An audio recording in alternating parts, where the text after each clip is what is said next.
and welcome to this fireside chat. Large and small organizations in today's times deal with the issue of cybersecurity threats. Security operations leaders grapple with not just real-time dark data moving in the net, but also with the fact that they deal with legacy. Resource-intensive tools are very scarce to come by. Cybersecurity skills shortage is rampant. So in comes in the Security Operations Center, or what is popularly known as the SOC.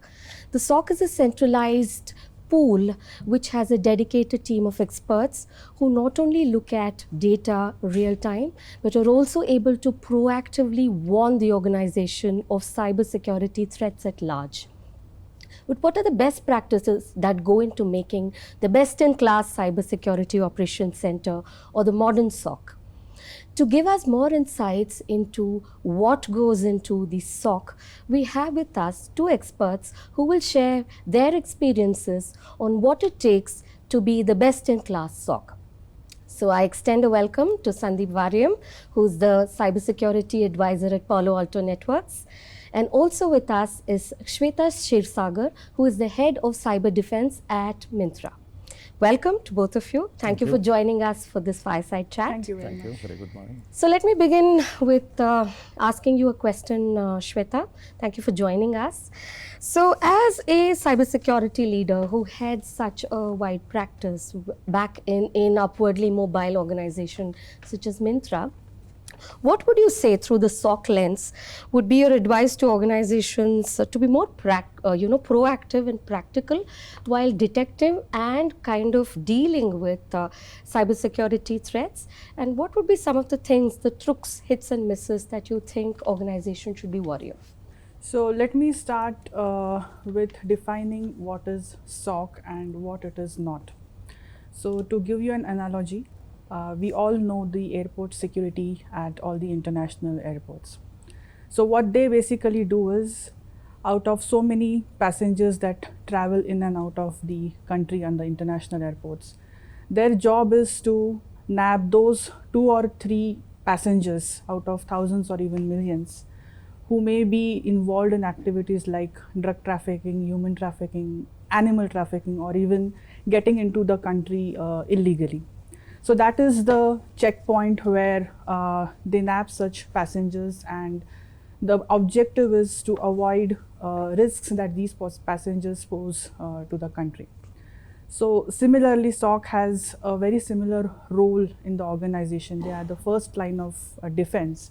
So anything that comes into the organization's network from the outside domain, as long as it is malicious, it gets monitored. SOC will be the first team to understand it, to identify it, to alert it, and to respond to those threats appropriately and when well within the time frame, so that it doesn't turn out into a full-fledged attack.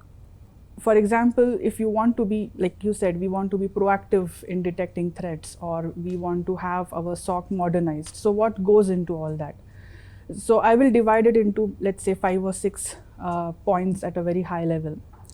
The first thing is, let us understand that log monitoring is not same as SOC monitoring.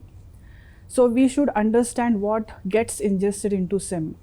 Irrelevant logs should not go into SIM. What are the examples of irrelevant logs? Your performance logs, health logs, availability logs, error logs, failure logs. These have very less relevant information when it comes to security monitoring. So this should be avoided, because in a way they will overload the SIM, and the teams will not be able to put the right detections by making use of all this different kind of unwanted noise.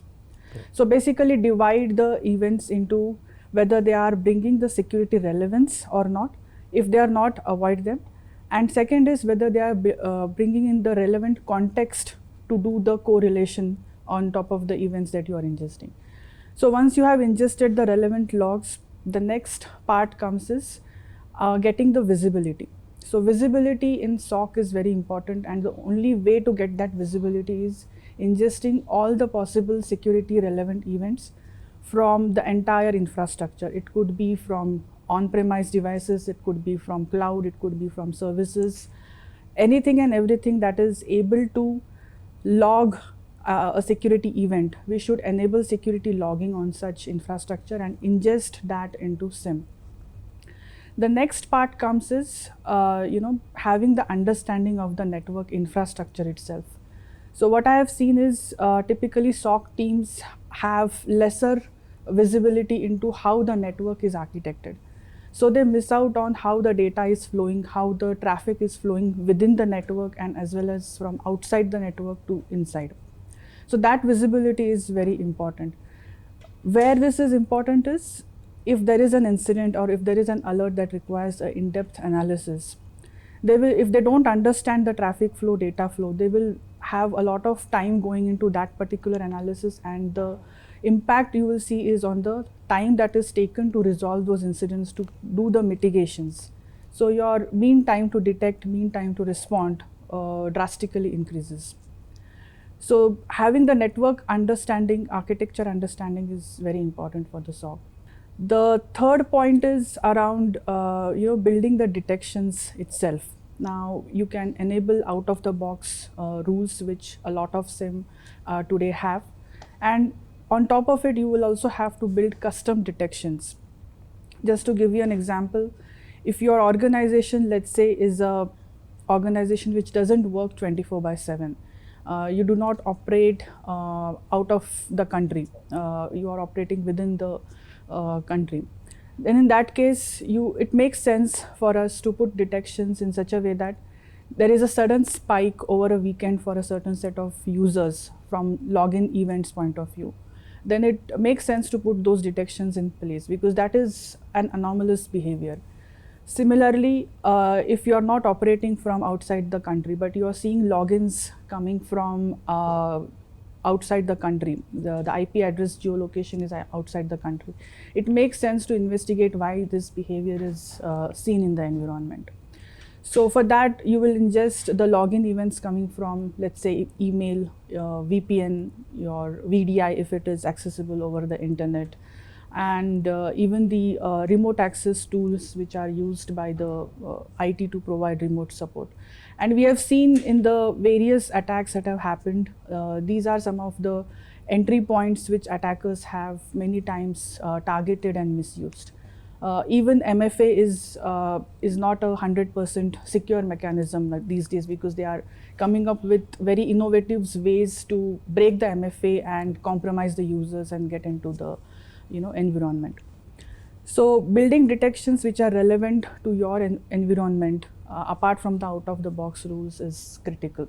The last part is around the response. So how the SOC responds to the alerts that are triggered in SIM is very important. This is where the sense of urgency that needs to be showcased is very important.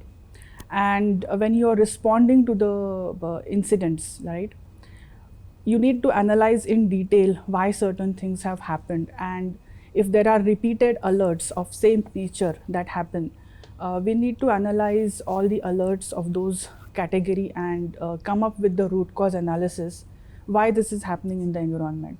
Just to give you an example, let's take potentially unwanted program, or PUP. Basically it's an unauthorized or unapproved software in the environment, right? So if you see a high volume of such alerts, possibly the root cause is that USB storage access is allowed for all employees, the proxy policies are ineffective, or they are not enabled the way they should be enabled, or the users have local administrative privileges which allow them to install such software. So once you find the root cause and you do the trend analysis, you will come up with a systemic and a collective fix that you can do across the organization, rather than putting efforts in fixing the mitigation alert by alert, that is one by one. Apart from this, for a mature SOC, when you say your SOC is mature, what it means is, apart from people and the right technology, you also need to have the processes, which I believe should be documented, and documented in detail, so that once you reach the next level of SOC, you are already practicing those SOPs for a longer time, You know the areas where you need to put the right automation in place. You know the areas where you need to get rid of the repetitive manual tasks. So these are 5 or 6 essential things that we should be doing to ensure that we have a mature SOC. Excellent. Thank you for that. So, Sandeep, Yep. I would like to kind of invite you into the discussion. So, welcome. What's your take on the fact that, since more and more SOCs are now, kind of getting more autonomous and there's so much of automation there? Yep. What are the kind of best practices that can really be adopted? And where can we really have that sort of an insight to best in class? Thank you for it setting the context, and thanks, Shweta. I think good to connect with you once again. Yeah, so on this note, before we get into this best practices in terms of discussing more on that, I also want to set some context in terms of why this challenge is there today. And I fully concur with what Shweta just mentioned about in terms of maturity curve. So maturity of the SOC, maturity of the enterprise matters a lot, especially if you're moving towards an autonomous SOC kind of a nature. Correct. So that maturity curve is very important there. On the other side, if you look at from a challenge perspective, especially what enterprises see, or especially from a SOC perspective, what they see, I think Shweta touched on the right point as well. If you look at from a SOC perspective today, it has got multiple data silos with a subset of logs, right? However, what happens as an end result is onto your existing incident event management tools like SIM tools, there's a large number of volume of alerts which gets pushed back to that. So indirectly, at the end of the day, what happens is the analysts which are working on those particular platforms, one, there is a large amount of data to work on. And at the same time, there is a lot of manual effort which goes in terms of analyzing the data. You have to triage the alert explicitly, and then obviously move on to the next step, whatever is the next action which is needed. So the point here is, again, having too much of data which is coming onto the SOC, it actually creates a lot of manual efforts and indirectly affects the triage part of that. On the other side, again, as I said, from a SOC perspective or from a SIM tool perspective, these kind of tools are specifically designed to work with set of a logical rules or maybe a static rules. And obviously, there is some kind of a threshold which is set on those. And it becomes get a better pressure in terms of from a SOC analyst point of view so that it can start working on things as soon as possible. So overwhelmed data or overload of data, especially from an analyst perspective, end of the day, what happens is there could be a high chance that few of the threats can go unnoticed, right? Especially from an enterprise perspective, it's a very large enterprise. And if there are instances that a threat can go unnoticed, it can actually subsequently increase the dwell times in terms of understanding what went wrong. So that's a challenge what we have typically seen today. And going on to the next part, where in terms of if you're looking at a new age architecture or if you're looking at a modern day SOC, what can be changing? A few parameters there. Again, I would like to highlight some 3-4 pointers what actually goes in there. The first part, I think Shweta mentioned that as well, and you did mention as well. One is, how can we make SOC much more proactive? So they're doing a fantastic work today, but however, can we make them more and more proactive in nature? So that's the first part, what is typically needed, especially from a new age architecture perspective. On the second side, if you look at a broad and automated data collection or data ingestion, if you can call it as, or data integration, what you can call it as. And if you can do an analysis, if you can do a triage, at the same time, if you can also give an outside-in visibility to an organization, that will be a great point, especially from a SOC perspective. The third part, what I just want to cover is in terms of workflows. So especially from a SOC world, there are a lot of workflows which gets automated. There are a lot of things which happens day by day or process by process, what Shweta just mentioned. And if you can have a unified kind of a workflow which can be given to the analyst, it can save a lot of time and effort from an analyst perspective. So the workflows could be in multiple nature. This could be from a security perspective. This could be from a network perspective or network operations perspective. Could be anything. So it can, enterprises can customize as they need, right? And I'm sure they will do it as they move forward. So that's the important point from a SOC perspective as well. And the last point is more about intelligence. And if you can embed a lot of intelligence at the same time, and I'm saying SOC being proactive, if you can also have the SOC teams moving into a direction that they can also contain or block an attack or prevent an attack with minimal analyst assistance. So for example, if you take an example of an autopilot, right? Yes, there is a good amount of effort which actually goes in terms of flying that, but a lot of the functions within that in transit happens automatically. So if you take that analogy and put that from a SOC perspective, a lot of operations which an analyst would do can be automated, so which means it becomes an automated first approach. But however, the analyst plays a very critical role. So we are not negating the analyst there, so they play a very critical role in terms of moving to the SOC to the next journey. So that's the new age architecture, modern day architecture, what it looks like. Yeah, and I think what I've seen is, especially from an industry perspective, they're also moving towards kind of a unified Yes. SOC kind of a nature. When I say unified SOC kind of a nature, idea is if you have a SOC platform or if I have a unified console where you can have multiple SOC operations and coming under one single pane of glass. So you have heard about technologies like the SIMs of the world, the attack surface management tools, the SOAR platforms, the new innovations on the XDR spaces. If all of those can be combined on a one single pane of glass, which is relevant for the SOC operations, I think we can take that SOC to the next level. So that's my take on this. Thank you, Sandeep, for that excellent insight. So, Shweta, if you have anything to add, what do you think of this? So when it comes to autonomous SOC, I think we discussed about the maturity levels of the SOC. So I have worked in two different environments, where one environment I would say was a mature SOC that was operational for at least 5 years, and the other environment where I implemented the SIM tool and built the SOC team from the scratch. So I strongly believe that before even we think about bringing in the automation in SOC, it has to reach certain level of maturity. So when it comes to automation and the autonomous SOC, the components, what I see are machine learning, artificial intelligence, and process automation. Now, these components, when you introduce in any environment, they will bring certain risks with them. So for example, you've built an automation workflow, but there are very high chances that the workflow may go wrong, and a very critical user, a VIP user, may get his or her access revoked. When it comes to machine learning, again, there are some inherent threats. The data itself, the training data which is used to train the machine learning models, if somehow an adversary gets access to the training data and makes some unauthorized changes, your model will train on incorrect data and therefore will give incorrect output. So before we start thinking about these components, we must understand the risks that they may bring in and also plan for the mitigation. The second important point that I want to put forward is when it comes to automation in SOC, the objective of any automation or machine learning or artificial intelligence that we may bring in is basically to complement the existing people and processes within the SOC. If we go with an objective of achieving the cost reduction in terms of people cost, that I think is not the right objective. Because you have a lot of opportunity with the people, you can reskill them, you can repurpose them. Now, assuming that you have the right SIM technology and you have a mature process for the SOC, can the SOC operate without any automation? The answer is yes. Maybe with some challenges here and there, but it can. Can the SOC operate without people? The answer is definitely no. So autonomous SOC should help the SOC teams to bring the right visibility, to help them make better decisions and efficiently and quickly. So that's about what I think about an autonomous SOC. Great points. Thank you so much. That was very insightful.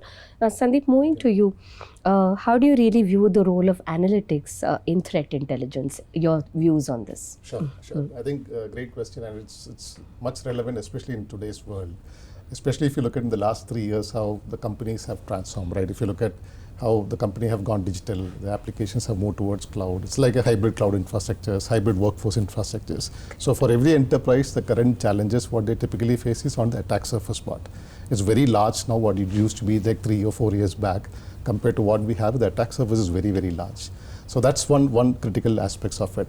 The second part, I think Shweta also mentioned, is from a visibility perspective. I think analytics and threat intel comes jointly together, especially when you have a right set of visibility there. When I say visibility across the enterprise, which means if you look at from a network perspective, network has changed in a very drastic way. It has a lot of heterogeneous devices. The cloud is exploded to a greater extent. You have large number of cloud workloads, microservices. You have IoT devices coming into the infrastructures.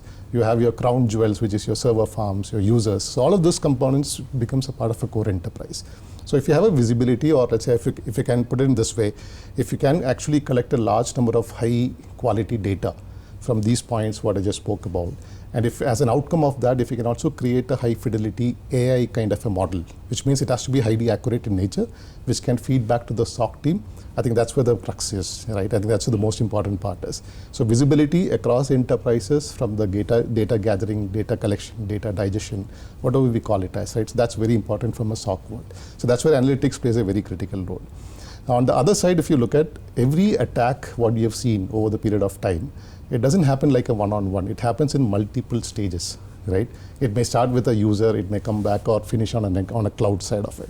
Or it can happen on a cloud side, starting with an entry point to a cloud, come back to your critical server farms on the back end. So the multi-stage attacks is what you're seeing, and obviously you need the multi-stage visibility within an enterprise.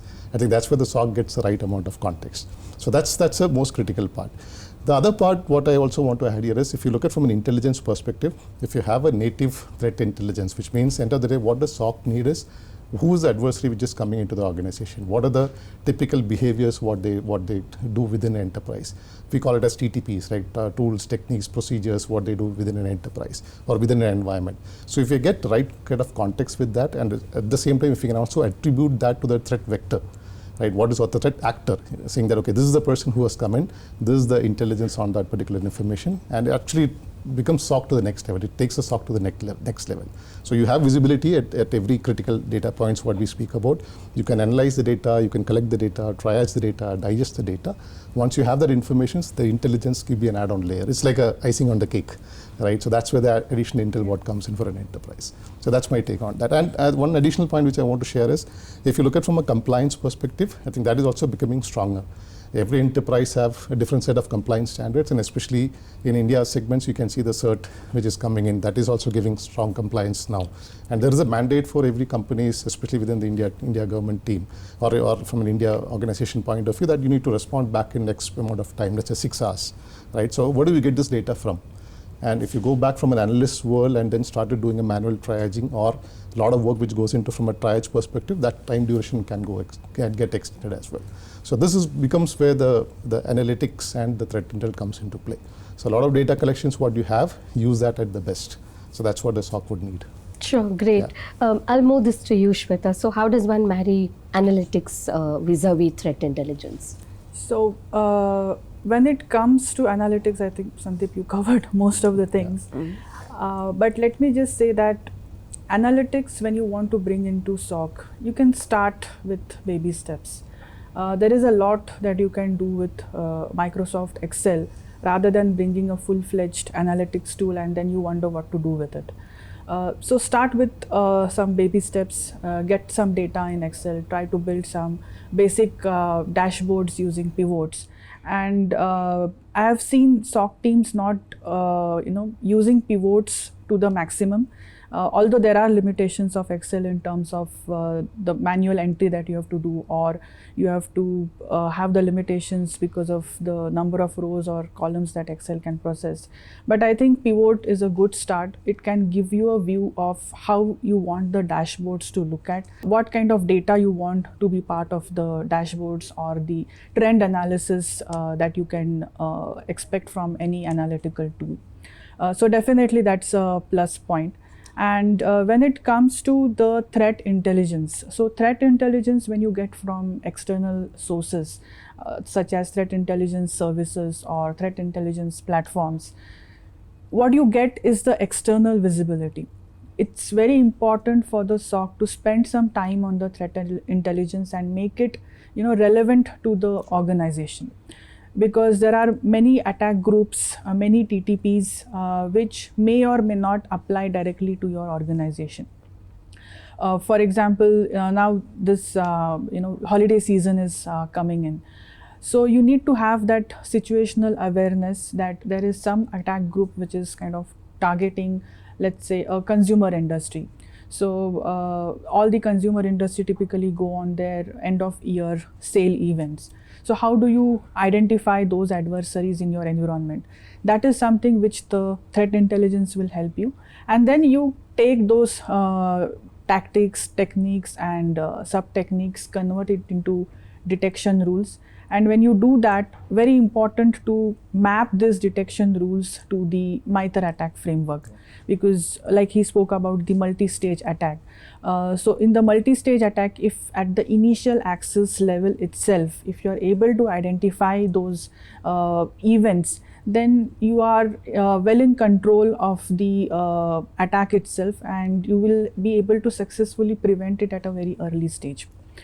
So that's on the threat intelligence. Apart from that, I think one important piece is we have to make sure that the threat intelligence, okay, there are many ways to get threat intelligence. You have open source feeds, you have licensed or subscription based feeds. So validating that threat intelligence, making sure that it is giving the right information to you. Because I definitely don't want my SOC team to work on a open source intelligence which is not accurate or doesn't generate any value. So that is also one parameter we need to think of, how accurate that data is. Does it really make sense to our organization or not? And then make it part of the overall SOC framework itself. Because SOC is responsible for many things. Detection engineering is just one part of it, but making it relevant to the detection so that you have the near time alerts which are true positives, actionable, is very important. So unless and until you cannot make the threat intelligence actionable, it's of no use to the organization. Great. I mean, that's a very relevant insight. I'll stay with you here. So how do you view it as an industry leader, and how do you look at it from the SOC lens as well? So if you could give some insight. From the skills shortage point of view, I think I'll just take a couple of examples. So when I graduated like almost more than 1.5 decades ago, cybersecurity as a course curriculum was not there. So when I came into the industry, this field was completely new for me. Although coming from a computer science background, I did study some theoretical concepts, but the practical applications is something I was never exposed to. Nowadays, I see colleges, universities introducing these courses, right? There are dedicated courses on cybersecurity, on application security, network security, mobile security, which are part of the overall course curriculum. So the current generation has the necessary skill sets. The only thing is they need the exposure or opportunity to practically use those knowledge into their day-to-day activities. Now, coming to the skill shortage itself, why the skill shortage is there? I think just a couple of days ago, I read an article which talked about the burnout in the cybersecurity. They highlighted some statistics around the burnout percentage being in the range of 66 to 70%. Now, why that is happening is also an important thing to understand. One is all the new technologies that the businesses are coming up with. They are adopting it very, very fast. And it gives very less amount of time for the cybersecurity professionals to catch up with those technologies, to learn about those technologies, and to understand what risks they introduce in the environment. To give you some example, I think blockchain, Internet of Things, and quantum computing, which is everybody is talking about it. And cloud anyway is there. People are adopting cloud in a huge way compared to the last decade. So catching up with these new technologies is something which cybersecurity professionals are, in my opinion, struggling. And these are the areas where we need to definitely build our skill sets. We spoke about machine learning, but just enabling a model and giving it a training data is not sufficient. We need to understand what models are being used, what is the accuracy of the model, and whether it will work in our environment, right? So those nitty-gritties, I think we need to spend time and understand it. Now, from the organization perspective, I think what organizations can do, definitely we can have learning and development policy which will call out certain policy clauses. They will enforce the certifications or some courses as part of the training and skilling initiatives. But what is more important is the individual's interest itself. So more than the organization, I think it is the employees or the professionals itself who needs to take more interest in identifying their areas of interest and getting knowledge, skills in those areas.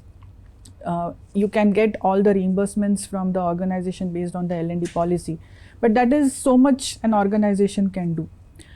There is another trend that I see, and probably that is one of the reasons why you see so much of shortages.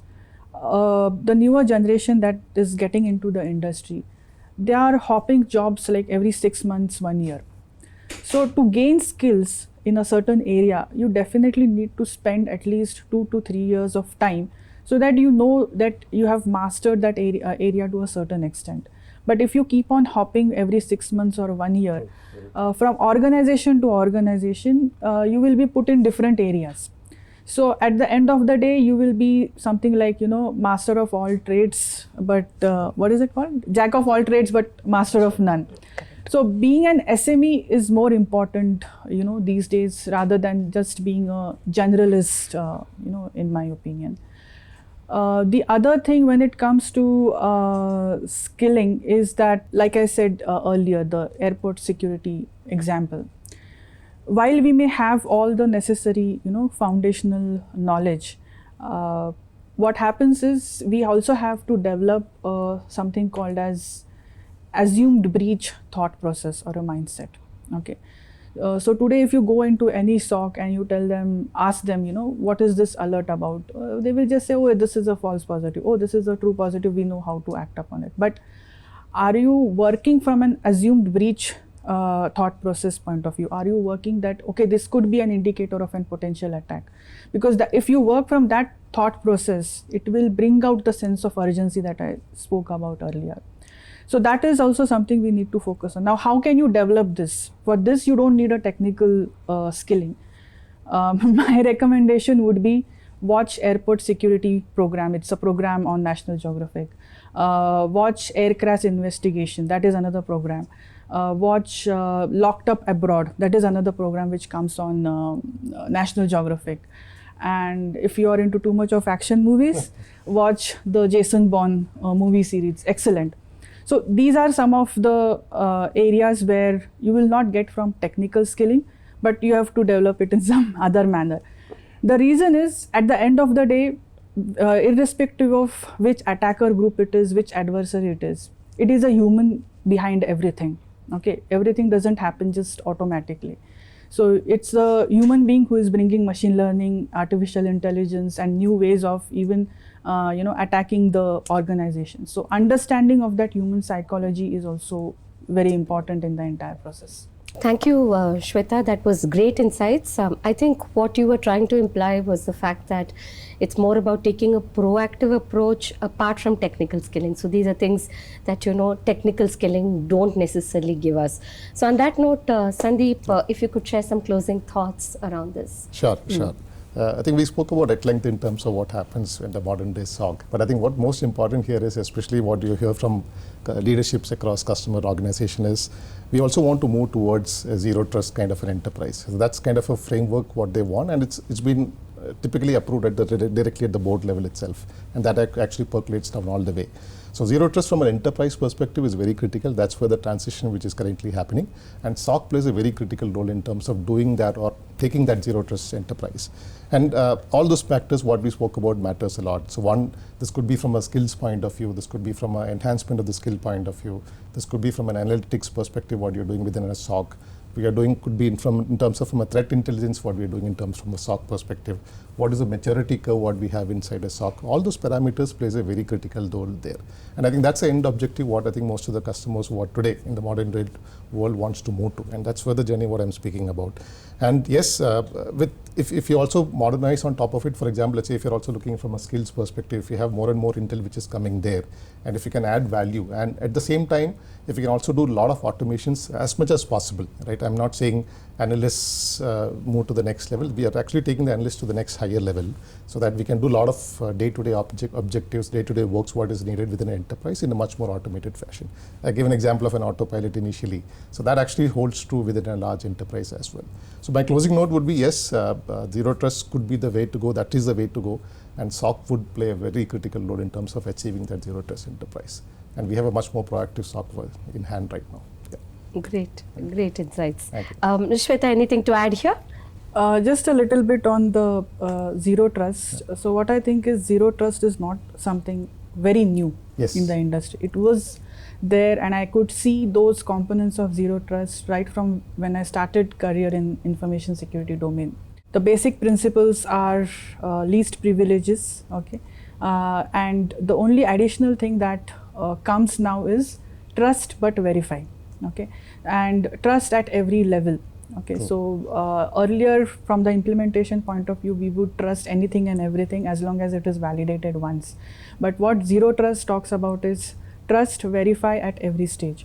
So it has just taken the basic concepts of least privileges and give access on basis of need or basis of job roles to a little bit next level. And a little bit of misconception about zero trust that I have seen, unfortunately, is people regard this as a product or a service. Yeah. It is not. It is a framework, just like any other framework. It's a framework, and there are tools and products which will help you to achieve it. But at the same time, you have to make sure that you have the right processes also to use those tools in a better way. Yep. And then you can say that yes, we have implemented something called as zero trust architecture. Absolutely. Great. I think very practical and very sort of incisive in terms of an observation. So thank you so much. So great insights from the two of you. And we end on that note. So that was Sandeep Variam and Shweta Ksheerasagar joining us on this fireside chat. Thank you. Thank you very much. Thank you very much.